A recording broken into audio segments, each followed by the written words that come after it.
చదువంటే కేవలం మార్కులు కాదు, అలాగే క్లాస్లో వచ్చే ర్యాంకులు కాదు. చదువంటే అక్షరాలను గుర్తించడం, సొంతగా తమకు వచ్చిన అక్షరాలతో ఒక చిన్న కథను రాయడం, అలాగే సమాజంలో గౌరవంగా జీవించడం. ఇవన్నీ ఉంటేనే చదువుకి విలువ.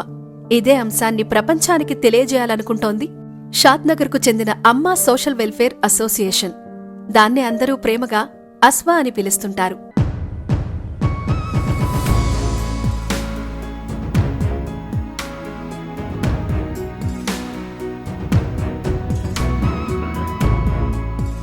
ఈ స్వచ్ఛంద సంస్థను 2007 నుంచి శ్రీనివాస్ హరిత దంపతులు విజయవంతంగా నడిపిస్తున్నారు. విద్యను సెకండరీగా కూడా చూడని కుటుంబాల్లోని పిల్లలను ఒక చోటకు చేర్చి వాళ్లకు చదువును అందిస్తున్నారు.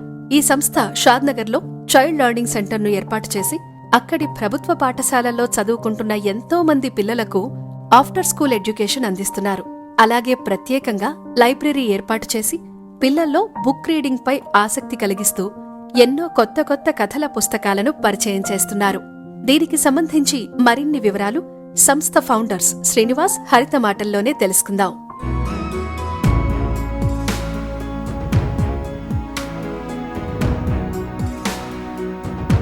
హాయ్ అండి, నమస్తే. నా పేరు శ్రీనివాస్. నేను అమ్మా సోషల్ వెల్ఫేర్ అసోసియేషన్ ఫస్ట్ వాలంటీర్ని. 2008 ఏప్రిల్లో ఫ్రెండ్స్ అందరం కలిసి ఒక ఫ్రెండ్ కొలీగ్ మ్యారేజ్కి వెళ్ళి వస్తూ ఉంటే మేము వెళ్ళిన ఆర్ఫనేజ్ హోమ్ నుంచి కాల్ వచ్చిందనమాట. ఇలా అమ్మాయికి ఆపరేషన్, అపెండిసైటిస్ ఆపరేషన్, ఏమైనా హెల్ప్ చేయగలరా అని. సో అక్కడే పూల్ చేసాం, కొంత డబ్బులు పూల్ చేసి వాళ్ళకి ఇవ్వడం జరిగింది. సో అదే మేము అస్వా స్టార్టింగ్ డేట్, ఎస్టాబ్లిష్ డేట్ అనుకుంటాం. సో అప్పటి నుంచి నెల 100 రూపాయలు అనగానే 100 రూపాయలు కదా ఏదో ఇద్దాలని చాలామంది ఇచ్చేవాళ్ళు. నేను 100 రూపాయల కంటే డబ్బులు ఓకే, కొంత టైం ఇవ్వగలరా, ఒక 1 అవర్ టైం ఇవ్వగలరా, ఈవెన్ స్టిల్ నౌ ఎక్కువ మనము మీ వీలైన సమయాన్ని ఇవ్వండి అని స్టార్ట్ చేసాం. అలా ఫస్ట్ మా priority education, orphanage homes visit చేసేవాళ్ళం, ఎడ్యుకేషన్ సపోర్ట్ చేసేవాళ్ళం. తర్వాత హై స్కూల్కి వెళ్ళడం స్టార్ట్ చేసాం. హై స్కూల్స్కి వెళ్ళి సాటర్డేస్ ఏమైనా చేద్దామని చిన్న చిన్న ఎస్సే రైటింగ్, ఎలక్ట్యూషన్స్ ఇవన్నీ పెడుతున్నప్పుడు పిల్లలు చాలా స్ట్రగుల్ అయ్యారు ఎక్స్ప్రెషన్కి. సో తెలుగు రాయకపోవడం, ఇలా ఎందుకు జరుగుతుంది, తన గురించి తను చెప్పలేకపోవడం జరుగుతుంది తెలుగులోనే, నాట్ ఇన్ ఇంగ్లీష్. ఇన్ 2008-9 పీరియడ్లో. సో ఏంటి అని అడిగితే వాళ్ళని అడుగుతున్నప్పుడు మేము అబ్జర్వ్ చేసింది ఏంటంటే ఒక సమస్య హై స్కూల్లో లేదు, ఫౌండేషన్ లెవెల్లో ఉంది. ప్రైమరీ స్కూల్స్లోనే వీళ్ళు మా ఎక్స్ప్రెషన్ స్కిల్స్ లేక ఇబ్బంది పెడుతున్నారు. ఫౌండేషన్స్ ఏవైతే ఉన్నాయో basic maths, language, abilities improve అవ్వలేకపోతున్నాయి డిఫరెంట్ రీజన్స్ వల్ల. సో మనం అక్కడ పనిచేయాలని వెంటనే ఏం చేసామంటే బల్కంపేటలో ఒక స్కూల్ తీసుకొని ప్రతి మండే అక్కడికి వెళ్ళి క్లాసెస్ చెప్పేవాళ్ళు. ఆడుతూ పాడుతూ పిల్లల్ని ప్రేమగా క్లాసెస్ చెప్తూ ఉండేవాళ్ళు. ఆ క్రమంలోనే 2009-10 నుంచి ఈ తలసీమియాతో బాధపడుతున్న వాళ్ళకి నేనేం చేయగలను అని చేస్తే ఒక బ్లడ్ డొనేషన్ క్యాంప్ స్టార్ట్ చేసాం. సో అప్పటి నుంచి ఇప్పటిదాకా ప్రతి 3 నెలలకి మనం బ్యాంక్ ఇంట్రెస్ట్ ఎలా చూస్తామో అలాగా ఆ పిల్లలకి బ్లడ్ కావాలి, అంత కమిటెడ్గా మనం కూడా 3 నెలలకు ఒకసారి డొనేట్ చేయాలనే ఉద్దేశంతో ఇప్పటిదాకా 55 బ్లడ్ డొనేషన్ క్యాంప్స్ కండక్ట్ చేయడం, ముఖ్యంగా యువత ముందుకు రావాలని ప్రమోట్ చేయడం చేస్తూ ఒక పక్క చేస్తుండే వాళ్ళం. ప్రైమరీ స్కూల్స్లో క్లాసులు జరుగుతున్నాయి, హై స్కూల్స్లో క్లాసులు జరుగుతున్నాయి, అనాథాశ్రమాలకు వెళ్ళి విజిట్ చేయడం ఒక పక్క జరుగుతుంది. వీటితో పాటుగా హెల్త్ ఇష్యూస్ కూడా ఫస్ట్లో సపోర్ట్ చేసేవాళ్ళం. సో ఇలా రకరకాల యాక్టివిటీస్ చేస్తూ ఉన్నప్పుడు ఫుడ్ డిస్ట్రిబ్యూషన్ రోడ్ల మీద, ఇప్పుడు మెట్రో ఉంది కదా, అంతకుముందు చాలా రోడ్ల మీద చాలామంది ఉండేవాళ్ళు. సో ఇలా చేసుకుంటూ వచ్చిన తర్వాత 2015లో ఇంకా మనం ఇంపాక్ట్ క్రియేట్ చేయాలంటే కొంచెం ఫుల్ టైం అయితే బాగా మనం చేయగలమేమో. సో మేము ఇద్దరం ఉద్యోగం చేస్తున్న కార్పొరేట్ జాబ్స్ వదిలేసి we become a full timers.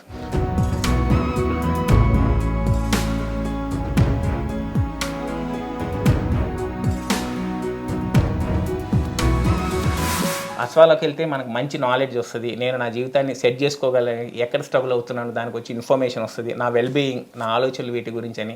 అలా ఇంకో పక్క పిల్లల్ని చిన్నప్పటి నుంచే ఏదో మోసధోరణిలో పెంచడం కాకుండా, మోసధోరణి వల్ల ఏమవుతుందంటే క్యాస్ట్ కావచ్చు, క్రీడ్ కావచ్చు, ఎకనామికల్ ఇంబ్యాలెన్సెస్ కావచ్చు, కొట్టుకొని చచ్చిపోతున్నారు ప్రపంచం అంతా. సో అలా కాకుండా వ్యక్తిగా సొంతగా ఆలోచించగలిగే అబిలిటీస్, క్రిటికల్గా ఆలోచించగలిగే అబిలిటీస్, బియాండ్ మానవత్వానికి దగ్గరగా ఉండే అబిలిటీస్ ఎలా తీసుకురావాలి, ఈ క్యాస్ట్, క్రీడు, ఎకనామిక్ ఇంబ్యాలెన్సెస్ లేని. అలాంటప్పుడు ప్రైమరీలోనే ఎడ్యుకేషన్ ఇవ్వాలి అన్న ఉద్దేశంతో ఈ లైబ్రరీని స్టార్ట్ చేయడం కానీ, కొత్త కొత్త పర్సెప్షన్స్, ఒక్కొక్క మనిషికి కొత్త మనం లైబ్రరీలో తను అంటూ ఉంటుంది అనమాట, ప్రపంచాన్ని చూడడానికి తలుపులు కిటికీలు ఏంటంటే బుక్స్ అని. సో ఈ విండోస్ ద్వారా ప్రపంచాన్ని చూడడము, అవన్నీ కొత్త కొత్త వ్యూస్ తెలుసుకోవడము.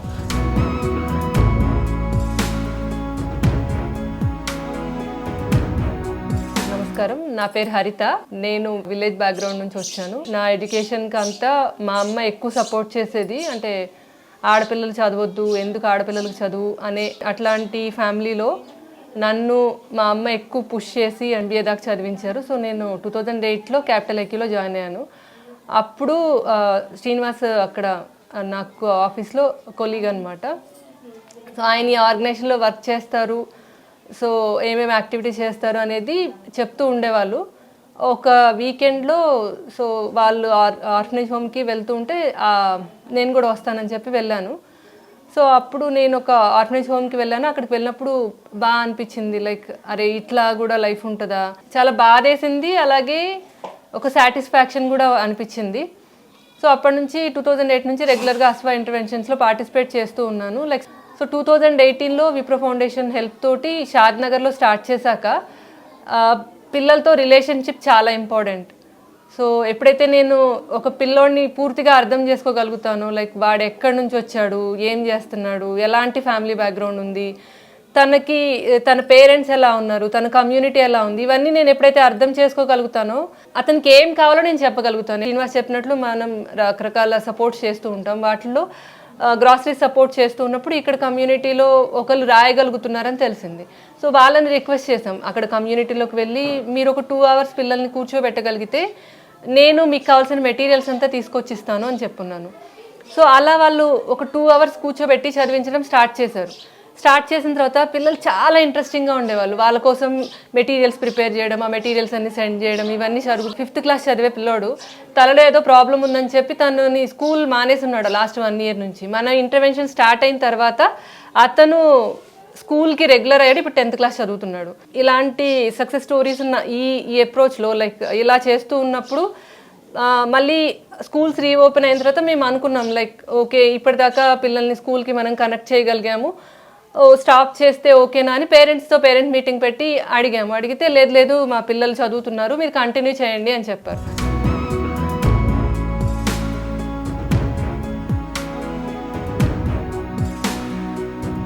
ఇదంతటికీ కారణం వాలంటీర్స్ అండి. ఆ వాలంటీర్స్ మనం పనిచేస్తున్న టీం అస్వా టీం. కానీ అస్వా టీంలో మేము ల్యాకింగ్ అయిన ఒక విషయం ఏంటి అంటే, మమ్మల్ని గురించి మనం చేస్తున్న పని గురించి బయటికి ఎలా తెలియపరచాలి, మీరు అడ్వర్టైజ్మెంట్ అంటారా, ప్రమోషన్ అంటారా, షోకేసింగ్ అంటారా, ఏదైనా మనం చేస్తున్న పని తెలియజేయడంలో మేము వెరీ పూర్ అట్ ఇట్. మాకు అలాంటి మంచి volunteer దొరకలా. Thanks to Taal radio మనం చేస్తున్న పనిని నలుగురికి చూపించాలనే మంచి పనిని మాలాంటి వాళ్ళు ఏంటంటే పని చేసుకుంటూ పోవడంలో ఎక్కువ ఫోకస్ ఉంటుంది. సో తాల్ రేడియో లాంటి వాళ్ళు వచ్చి మీరు మంచి పని చేస్తున్నారు, we will showcase about yourself and what your work అన్నప్పుడు we will be very happy. Thanks to Taal radio and the entire viewers.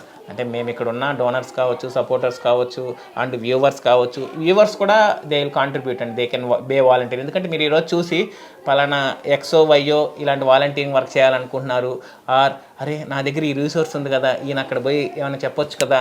So కాదేది కవితకి అనర్హం అంటారు కదా, అలా కాదేది వాలంటీరింగ్ అనర్హం. ఎవరైనా మేము మా దాంట్లో ఇంకోటి కూడా చెప్తాం, చిన్న పిల్లవాడి దగ్గర నుంచి 100 ఏళ్ల వృద్ధుల దాకా కూడా వాలంటీరింగ్ చేయొచ్చు, మా దగ్గర అవకాశాలు ఉన్నాయి. అవి ఎలాగనేది ఈ వీడియోలో చెప్పడం కష్టం కాబట్టి let us connect with us our website, social media channel ద్వారా కనెక్ట్ అయింది. Thanks everyone.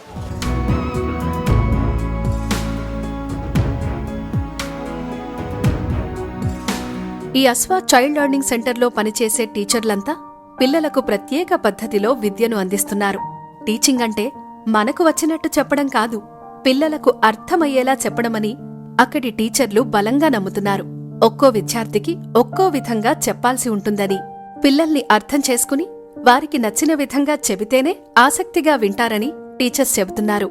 అందరికీ నమస్కారం. నా పేరు స్వాతి. నేను అశ్వాలో టీచర్గా వర్క్ చేస్తున్నాను. ఎప్పుడు కూడా మా పాయింట్ ఆఫ్ వ్యూలో మేము టీచింగ్ చేయము. సో పిల్లల పాయింట్ ఆఫ్ వ్యూని ఆలోచిస్తూ ఉంటాము.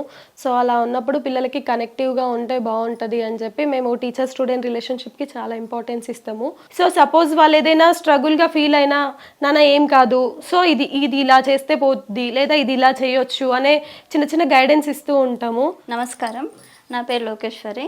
నేను అశ్వతోటి 5 years నుంచి వర్క్ చేస్తున్నాను. ఒక్కొక్కలా నేర్చుకునే వాళ్ళు కూడా ఉంటారు పిల్లలు. వాళ్ళు ఏ విధంగా అయితే ఇంట్రెస్ట్గా నేర్చుకుంటారో మేము ఆ విధానంలోనే మేము చెప్తాము పిల్లలకి. నేను ఫస్ట్ స్టార్టింగ్లో వచ్చినప్పుడు 7th classలో ఉన్న పిల్లలు నందిని, మీనా, సానియా వీళ్ళు ఇప్పుడు వాళ్ళు ఇంటర్కి వచ్చి వాళ్ళు క్లాసే చెప్తుంటే అసలుకి ఎంత హ్యాపీ అంటే చాలా హ్యాపీగా ఉంటుంది.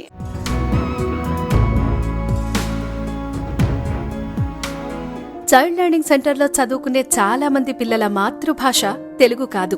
అందువల్ల ముందుగా వారికి తెలుగులో అక్షరాలు నేర్పిస్తారు. ఆ తర్వాత సొంతగా వాక్యాలు రాయడం అలవాటు చేస్తారు. అలాగే ఇంగ్లీష్ కూడా నేర్పిస్తున్నారు. ప్రైమరీ క్లాసెస్తో మొదలైన సెంటర్ ఇప్పుడు +1, +2 విద్యార్థులకు ట్రైనింగ్ సెంటర్గా మారింది. నా పేరు మీనా. నేను ఇక్కడ స్టూడెంట్గా అండ్ టీచర్గా ఉన్నాను. నేను ఇప్పుడు సెకండ్ ఇయర్ సిఈసి చదువుతున్నాను ప్రతిభ జూనియర్ కాలేజ్లో. సిఈసి అనేది ఒక పిల్లలకి ఒక కనెక్షన్. అది అమ్మ ఒక పిల్లలతో ఎలా ఉంటుందో ఈ అశ్వ సంస్థ అనేది పిల్లలతో అలా ఉంటుంది. ఆర్ట్ అండ్ క్రాఫ్ట్ కానీ బ్యాంగిల్స్ చేయడం అండ్ కొత్తగా డ్రాయింగ్స్ వేయడం, హ్యాండ్మేడ్వే ఎక్కువ చేయాలి అనుకుంటాము. ఈసారి అశ్వ సంస్థ యానివర్సరీలో కూడా పిల్లలు చేసిన ట్రైబల్ ఆర్ట్తోనే ఫ్రేమ్ చేయించి అందరికి ఇచ్చారు.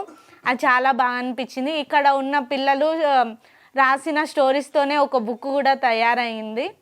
అదైతే చాలా హ్యాపీ మూమెంట్. మా కాలేజ్ ఫీజు సార్ వాళ్ళు కడుతున్నారు. 10th తర్వాత intermediate first year second year fees అస్వానే కడుతుంది. ఇంకా మాకు ఏమైనా డౌట్స్ ఉంటే, ఏమన్నా మాకు కాలేజ్లో క్లాసెస్ అర్థం కాకుంటే ఆన్లైన్ క్లాసెస్ చెప్తారు కృష్ణకుమార్ సార్. ఇంకా చాలామంది అంటే ఆన్లైన్ క్లాసెస్ అంటే మా అస్వాలో ఉన్న వాలంటీర్సే ఇంట్రెస్ట్ ఉన్న వాళ్ళు మా సిఎల్సిలో ఉన్న పిల్లలకు ఆన్లైన్ క్లాసెస్ చెప్తాను. కనెక్షన్ అంటే మేడం సార్ వాళ్ళు మాతో మంచిగా మాట్లాడతారు. పిల్లలతో ఎలాంటి అంటే భయం పెట్టకుండా ప్రేమగా చూసుకుంటారు. అందుకే వాళ్ళతో చాలా కనెక్షన్ ఏర్పడింది. ఇక్కడ ఉండే అక్క వాళ్ళు గిట్టంగా ప్రేమగా చెప్తారు. ఎంతో మంది నిపుణులు వచ్చి ప్రత్యేకంగా క్లాసులు తీసుకుంటారు. ఈ స్వచ్ఛంద సంస్థ కేవలం విద్య మాత్రమే కాకుండా పర్యావరణం, రక్తదానం, అన్నదానంతో పాటు నెలకొకసారి ఈ స్వచ్ఛంద సంస్థ సభ్యులంతా కలిసి హోమ్ విజిట్ చేస్తుంటారు. అంటే అనాథాశ్రమాలు, వృద్ధాశ్రమాల్లోకి వెళ్లి కొంత సమయం గడిపి వాళ్లకు మేమున్నామంటూ భరోసా ఇస్తారు. అలాగే పేద విద్యార్థులకు ఆర్థిక తోడ్పాటు అందిస్తారు. ఈ సంస్థ చేస్తున్న పనులను చూసి చాలా మంది స్వచ్ఛందంగా వచ్చి వాలంటీర్లుగా చేరారు. ఎలాంటి ఆర్థిక సమస్యలు వచ్చినా డొనేషన్స్ ద్వారా నిధులను సేకరించి 2007 నుంచి తమ కార్యక్రమాలను కొనసాగిస్తున్నట్లు సంస్థ సభ్యులు చెబుతున్నారు. నమస్తే అండి, నా పేరు కృష్ణకుమార్. నేను ఇండియన్ ఆయిల్ కార్పొరేషన్ లిమిటెడ్లో జనరల్ మేనేజర్గా పనిచేసి 2020లో రిటైర్ అయ్యాను. రిటైర్ అయిన తర్వాత కూడా పని చేయాలని ఉండేది నాకు. బట్ ఈసారి not for earning, something to give back to society అని అనిపించేది. అలాంటి ఆలోచనలు ఉన్న టైంలో నాకు ఆస్వాతో పరిచయం అయింది, శ్రీనివాస్ గారితో, హరిత గారితో. సో అలాగా ఒక లాస్ట్ 3 ఏళ్ల 22 అక్టోబర్ నుంచి ఆల్మోస్ట్ 3 years నుంచి నేను అస్వాతో కలిసి పనిచేస్తున్నాను. అస్వాతో పరిచయం అయినప్పుడు ఇనీషియల్గా నేను అస్వా సోషల్ సర్వీస్ ఈవెంట్స్ బాగా అటెండ్ అయ్యాను. బ్లడ్ డొనేషన్ క్యాంప్స్ కానీ, లేకపోతే ఆర్ఫనేజ్ హోమ్స్ కానీ.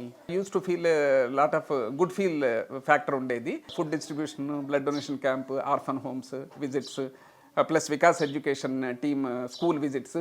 They have given me a lot of అనే ఒక సెల్ఫ్ ఏదో something I'm able to do the society అన్న ఫీలింగ్ నాకు ఇచ్చాను. ఈ ఆపర్చునిటీ నాకు ఆస్వా ద్వారా వచ్చినందుకు ఐఎమ్ రియల్లీ గ్రేట్ఫుల్ టు ఆస్వా.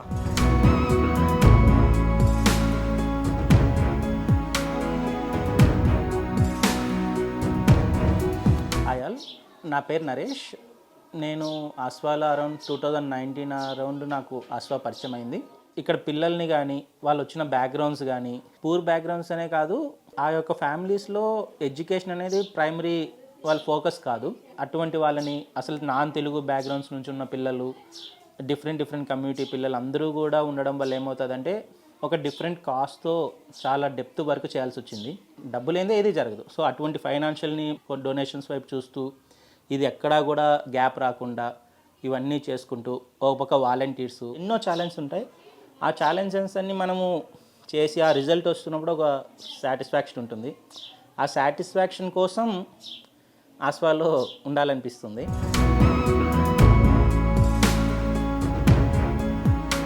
ఈ అమ్మా సోషల్ వెల్ఫేర్ అసోసియేషన్ ద్వారా ఇప్పటి వరకు 1,50,000 మంది విద్యార్థులు లబ్ధి పొందారు. అలాగే వీరు ఏర్పాటు చేసిన రక్తదాన శిబిరాలు ఎంతో మందికి ఉపయోగపడ్డాయని, ఫుడ్ డిస్ట్రిబ్యూషన్ కార్యక్రమాల ద్వారా లక్షల మంది ఆకలి తీర్చామని అస్వ సభ్యులు గర్వంగా చెబుతున్నారు. పరోపకారార్థం మిథం శరీరం అంటారు. మన శరీరం ఉన్నంత మటుకు ఎవరికో ఒకరికి సహాయపడాలి, భూతదయే ఉండాలి. పిల్లలు బాగానే చేస్తున్నారు. మా కోడలు కూడా వాడికి ఫుల్ సపోర్టు. ఇంకా కూడా ముందుకు వెళ్ళి ఇంకా నలుగురికి సహాయం చేయాలన్నదే మా ఇది. మేము పల్లెటూరులో కూడా నేను మా వారు చేసింది అదే. ఇప్పుడు వీళ్ళు ఇంకా సంస్థ పెట్టి చేస్తున్నారు కాబట్టి సంతోషమే. అంతేకాదు ఈ సంస్థలో 3,500 మందికి పైగా వాలంటీర్లు స్వచ్ఛందంగా పనిచేస్తున్నారు. వీరంతా ఎలాంటి స్వార్థం లేకుండా కేవలం సమాజానికి తమ వంతు బాధ్యతగా సేవ చేయాలనే ఉద్దేశంతో ముందుకు వచ్చినవారే. అలాగే షాద్నగర్ సెంటర్లో పనిచేస్తున్న టీచర్లు, లైబ్రేరియన్స్ ఎంతో నిబద్ధతతో పనిచేస్తున్నారు. ఈ సంస్థ ఇలాగే భవిష్యత్లో మరెంతో మంది విద్యార్థులకు ఉపయోగపడాలని ఆశిద్దాం.